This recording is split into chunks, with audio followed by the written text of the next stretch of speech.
Salut tout le monde, bienvenue sur Tiki Taka pour la première vraie vidéo, j'ai envie de vous dire. Aujourd'hui, j'ai la chance d'avoir comme invité un joueur pro, monsieur Nathan Crusset. Pour rapidement présenter Nathan, parce que je suis en train de le faire patienter, Nathan c'est un 2004, il a grandi dans le sud. Il est passé par les académies de Béziers, de Ajaccio et de Herbel à Marseille. Après plusieurs essais à l'international, Nathan signe son premier contrat professionnel en Croatie dans le club de l'HNK Gorica. Du coup Nathan, pour rentrer directement dans le vif du sujet, c'est comment la Croatie, le style de jeu, comment tu as réussi à t'acclimater, etc. Franchement, j'étais énormément surpris par le niveau croate. C'est un championnat très, très, très tactique. C'est très tactique, c'est très solide défensivement, c'est très regroupé, c'est vraiment solide. Mais tu vois, ça a ses avantages et ses inconvénients pour moi. C'est qu'aujourd'hui, t'as pas énormément d'ailiers qui vont venir au 1v1 et qui vont vraiment, tu vois, qui vont vraiment essayer de te prendre. C'est vraiment des trucs où ça va dédoubler, centrer et ça va atteindre une tête, quoi. C'est que je trouve que tout ça, tu vois, ils oublient beaucoup le côté individuel. C'est vraiment, c'est un jeu collectif et ça passe par du collectif et c'est tout, tu vois? Et pour moi, c'est un inconvénient parce que, parce que du coup, ça ne fait pas ressortir le potentiel de tous les joueurs, tu vois, non plus. Moi, je sais que j'ai un joueur dans mon équipe, Tony Frou, prêté de la Fiorentina. C'est très, très fort. Techniquement, c'est très, très fort. Et pourtant, je le vois jamais venir à un V1 contre quelqu'un, tu vois, dribbler, rentrer intérieur, frapper. Genre, c'est rare de le voir faire ça. Alors qu'il a les capacités pour faire ça, tu vois, vraiment. Donc non, c'est vraiment c'est quand même très fort. C'est un championnat très dur et très fort. Ouais, championnat rude, très discipliné, mais et du coup toi, comment c'était tes premières minutes en pro? Comment ça s'est passé ton premier match en pro en Croatie? Match en pro, balle en profondeur, je suis là, du coup, ce petit japonais. Je l'appelle japonais, je suis désolé parce que je connais pas son nom, je m'en rappelle même plus. Et en fait, balle entre deux, en fait, il tombe direct. Et en fait, il savait qu'il était bloqué derrière. Et c'est vraiment ce truc, ce vice où je me suis. C'est même pas comparable parce qu'il y en a, ils vont se dire, ouais, en National 2, National 3, c'est pas. Non, lui, c'était vraiment. Je suis sûr qu'au début de sa course, il savait déjà qu'il allait tomber à la fin, tu vois. Du coup, il remporte un coup franc archi important qui met dans la boîte, qui offre quelque chose. C'est le vice, c'est trop important. Ouais, mais c'est hyper important, hyper intéressant que tu en parles parce que cette notion de vice, et dans tous les sports, hein, c'est hyper important. Et bah, toi, encore plus en tant que défenseur, comment tu le ressens? Comment t'apprends en fait à jouer avec ce vice dans le monde pro? Et encore plus pour les devs centraux. C'est un truc de fou comment. Je pense que dans les matchs actuellement, là, je le vois maintenant, là, du coup, maintenant que je suis en prêt, que je suis dans un monde pro, c'est que tu as au moins 10 ou 11 actions où tu as besoin de faire parler ton vice, besoin de faire parler ton expérience. Quand tu es bloqué sur le côté, au lieu de la passer à ton gardien qui va la mettre dans la merde, vaut mieux que tu tombes sur le ballon. Quand tu sais que tu vas te bloquer, toi-même, faut que tu ajustes ton corps pour faire en sorte que l'attaquant va te presser et faire faute. C'est trop compliqué. C'est trop compliqué. Et ça, c'est des petits trucs que tu vois pas à la télé. Tu vois? Et c'est des petits trucs où tu te dis, putain, mais moi aussi, j'ai le niveau de jouer à ce niveau-là. Non, non, parce que ces mecs, ils ont 10 ans de carrière avant et ils savent comment les jouer, ces matchs-là, et ils savent comment voir leur match. Tu m'avais dit que tu avais toujours été défenseur central et du coup, bah, c'était qui les défenseurs centraux, les défenseurs que tu as regardés quand tu étais petit à la télé, etc. Alors moi, il y a 2 mecs qui m'ont marqué. Je sais pas pourquoi, c'est pas des monstres ou quoi que ce soit. Enfin, si, c'est des monstres, mais c'est pas ceux que je considère comme les meilleurs à leur poste. Mais ceux qui m'ont donné envie d'être def centraux, j'ai envie de te dire, il y a parce que quand j'étais jeune, j'étais un grand, grand fan de Lyon. Là, j'ai envie de te dire, je me suis un peu décroché, donc un peu moins, mais je suis quand même, c'est quand même l'équipe que je préfère, je pense, en France. Du coup, Lovren à l'époque, qui est revenu là actuellement. Lovren, et c'est un beau truc à se dire parce que Lovren, qui a été mon premier joueur préféré, et je me retrouve en Croatie dans un championnat où lui a commencé, c'est que voilà, donc il y a Lovren, et j'ai toujours été un très grand fan de Puyol. Puyol, bah, Aaron, tout ça. Il y a eu Nesta que j'ai l'époque Milan. Nesta, c'était un joueur élégant, fort dans les duels, tout. Il avait un peu tout qui regroupait. Mais ouais, qui m'a marqué, je pense que c'est tout, ouais.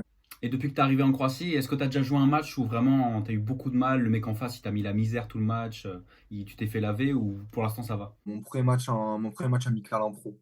C'est un 2003, un crack de fou. Il m'a mis la misère quand même un peu. Genre, il m'a pas ridiculisé. Il a mis un but où il m'a ridiculisé, mais tu vois, c'est un but où il m'a ridiculisé.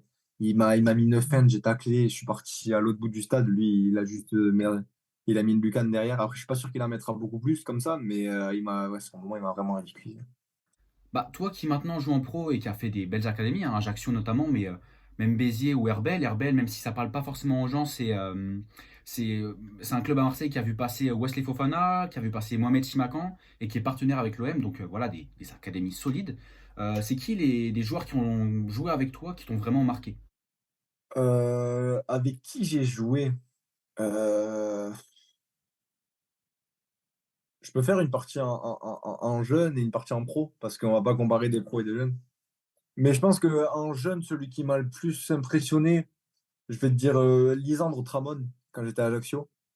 Aujourd'hui, je sais qu'il est à Pise en Ligue 2, en série B italienne. Donc je sais pas s'il est encore au-dessus ou quoi que ce soit, mais je me rappelle que quand moi j'étais en U16 et qu'il lui était déjà il était U17, mais j'ai joué avec les U19 ou la N3 et qu'il revenait avec nous, c'était vraiment impressionnant, tu vois? C'était équipe de France, on sentait un monde au-dessus. Mais et après en pro, je vais te dire Cheikh Keita. Keita, c'est vraiment un latéral gauche piston qui, tu vois, qui va venir te prendre un 1v1 tout le temps, qui va vouloir tout le temps te ridiculiser ou faire les choses. Et il fait les choses bien, il fait vraiment les choses bien. Et je sais que, franchement, à son prime, quand il était à Birmingham ou à Bologne, ça devait être très très dur à défendre dessus, tu vois. Mais ouais, je pense que c'est les deux qui m'ont le plus impressionné. Et toi, c'est quand le moment où tu as senti que t'étais pas loin du but, que bah, tu sentais que tu avais le niveau pour pouvoir y arriver, quoi? Moi, je te dis, j'ai jamais été celui qui était au-dessus de sa catégorie. Mais U18, là, l'année dernière, quand j'ai commencé à m'entraîner avec les pros et tout, j'ai senti que j'étais au-dessus des U19 NAS, mais j'étais en dessous des pros, tu vois. J'étais vraiment à ce niveau-là, aujourd'hui, qu'on qualifie par National 2 en France, tu vois. J'étais vraiment à ce niveau-là et ça m'a manqué. Ça a été un peu un moment d'arrêt, tu vois. C'est vraiment ce truc où ben, tu stagnes, tu stagnes, tu stagnes. Et c'est pour ça que j'ai demandé à être prêté, là. C'est pour avoir le plus d'expérience, le plus de vis, le plus tout ça, qui est très important en tant que central. Et ben, une autre question que je voulais te poser et qui est très importante aussi pour moi, c'est est-ce que tu aurais des conseils à donner pour par exemple, des jeunes qui nous regardent, des jeunes qui sont pas forcément encore en centre de formation, qui ont pour projet, enfin qui ont pour but d'être footballeur pro un jour et qui voient un mec comme toi qui a fait beaucoup de sacrifices, qui a pas eu un truc, une trajectoire très linéaire et qui a dû bah, faire beaucoup d'essais à l'étranger, etc. Entraînez-vous, entraînez-vous, entraînez-vous. Je pense que c'est le mot d'ordre, c'est vraiment s'entraîner et n'en faites pas trop parce que s'entraîner sans écouter son corps, sans tout ça, ça va juste vous mener à votre perte. Vraiment, c'est que les blessures, ça arrive très vite. Si vous alliez beaucoup d'entraînement avec une mauvaise hygiène de vie, ça va arriver encore plus vite. Mais si vous êtes un croc, ça va venir à vous. Si vous êtes un peu un joueur du ventre mou de l'équipe, mais qui a des qualités et qui veut juste s'entraîner, va falloir l'emmener cette chance, va falloir faire parler de vous, mais d'une autre façon aussi, parce que aujourd'hui, en France, je parle en France parce que j'ai un problème avec le recrutement français, c'est que tu vas encore regarder beaucoup les stats. Et si les stats, c'est pas un truc que j'aime énormément, c'est qu'un joueur, pour moi, il vit pas qu'à travers les stats.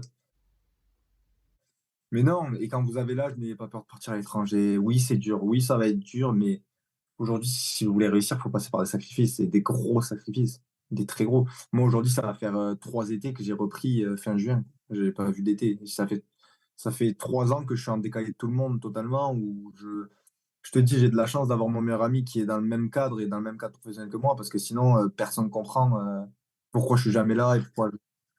Voilà, donc préparez-vous à faire des sacrifices, même s'il y a très peu de gens qui vont vous suivre, faut pas abandonner, quoi. Mais après, faut aussi être réaliste. Je suis pas du tout du genre, ça va blesser des gens, hein, mais je suis pas du tout du genre à dire si vous voulez réussir, vous pouvez réussir. Ce n'est pas vrai. C'est que il faut du travail, il faut de la chance, mais aussi des fois, il faut se rendre à l'évidence. C'est que si des fois, parce que je vois beaucoup de gens dire ouais, le coach il m'aime pas, tout ça. Il y a des coachs qui sont durs, il y a des coachs qui vous aiment pas, c'est sûr et certain. Mais au bout d'un moment, si c'est un, deux, trois coachs qui vous aiment pas, il faut se mettre à l'évidence que soit il y a un manque de travail, soit il y a un manque de niveau, mais il faut changer quelque chose à un moment. Et je pense que la remise en question, c'est vraiment le truc le plus dur à faire, mais le plus important. Et ben, c'est hyper bien parce que je voulais rebondir sur cette notion de talent. Souvent, on en parle comme si le talent, c'était t'as le talent, t'as pas besoin de travailler, alors que bah, peu importe, t'es obligé de travailler. Mais ton talent inné en régional 2, mais je manque aucun de respect à ceux qui jouent en régional 2. C'est que quand tu vas ouais, voilà, voilà. Mais quand tu vas monter, ton talent, il va être de moins en moins, exceptionnel. Ça veut dire que tu vas te retrouver avec des gens qui ont le même niveau que toi, qui travaillent plus que toi et qui en veulent plus que toi. Donc ton talent, il sera totalement ébloui par les autres. Faut savoir quand est-ce qu'on est mauvais, quand est-ce qu'on est bon, mais Et ben, je te remercie, Nathan. C'était génial, hyper intéressant. J'espère que vous avez kiffé aussi, les gars, parce que moi, en tout cas, j'ai kiffé. Nathan, je te souhaite bon courage pour la suite. je te le souhaite à toi aussi, que ton média, grossisse et prenne de l'ampleur. Merci, mon gars, ça me fait super plaisir. On va continuer à travailler. Et l'année prochaine, on se fera une partie 2 de l'interview parce qu'il y aura plein de choses qui auront changé, je pense. Merci à tous d'avoir regardé cette vidéo. J'espère que ça vous a plu. On se dit à la prochaine. En attendant, abonnez-vous, likez, commentez, partagez, faites ce que vous voulez. On se dit à bientôt. C'était Tiki Taka avec Raph.